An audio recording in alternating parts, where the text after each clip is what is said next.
নামাজের গুরুত্ব বুঝুন।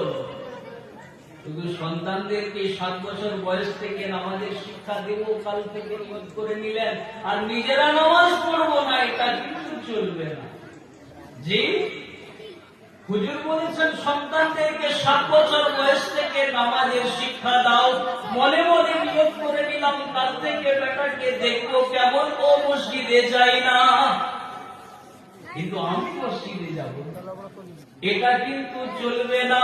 পিতাকেও নামাজ পড়তে হবে, তবে দেখে দেখে বেটা পড়বে।